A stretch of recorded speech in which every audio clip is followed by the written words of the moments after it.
Yeah, what up? It's Rittz. You're now tuned in to GoodFellowMedia.com. Yeah, White Jesus. I mean, that sucks about anybody's mother being upset about the title. You know, my mom kind of was probably the same way. Like, you know, but it really isn't that serious, man. Like, it was really just on some couple of my homeboys that see me with my hair down was like, yo, White Jesus, what up? And that's kind of where it started from. So, you know, that's really just that, man. It's really that simple. It was a nickname. So, you know, I just thought it was a good title. Plus, you know, sparks people's interest in what's going on. But it really just comes from my the look I got, you know. You know, full of shit, man, is actually like, you know, when you're talking to a female, you know, sometimes you gotta kind of misrepresent yourself, you know, just to get what you're trying to get. So it's just being, hey, I'm full of shit, you know. It's just kind of talking yourself up in a way that might not necessarily be true to kind of get what you want.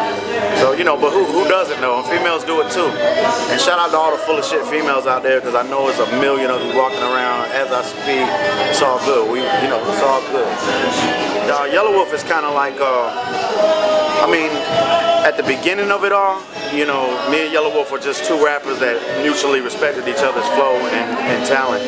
But once I really started working with him, and he really kind of took me under his wing, man, Yelawolf is became like a major mentor to me, just in the whole rap game period, performances, creativity, just the way he works, man. His work ethic is crazy, man. So, you know, I just soak it up and learn, man. He's super passionate about everything that he does as far as creating music, just everything, really. He's a really passionate person. So, man, you know, he's kind of like a mentor to me, you know. I mean, honestly, man, like, the only way I even could stick around and do it because I love making music, you know. Just, I love rap music, you know. I have you know, but to be honest with you, I almost didn't stick around because I had been through so many ups and downs. It was like, hey, you know, at some point in time, where do you draw the line at? Like, when do you hang it up? So, but you know what, man, apparently it wasn't meant to be.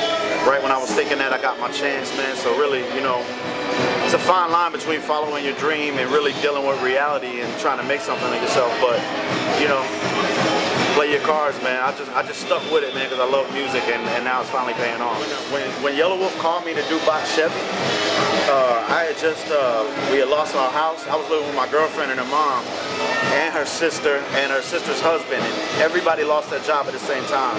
I was getting paid to rap by another person I was fucking with. The accounts got frozen, I stopped getting paid, so we lost the house, we lost everywhere, didn't have anywhere to go. So it was kind of like, well, you know, it's time for me to really start taking a job seriously and having some responsibility. So that was the time. I mean, when Yelawolf called me to do Box Chevy, I didn't even have gas money to go down to the studio to meet him. And, you know, I was kind of over the point. You know, I try to hustle a little bit, do some illegal shit.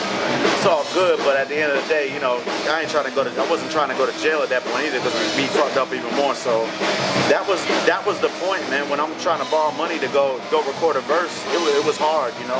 So literally when I hit rock bottom is when that opportunity came. It's crazy how it worked that way. I think the best records from any artist is shit from the heart, you know.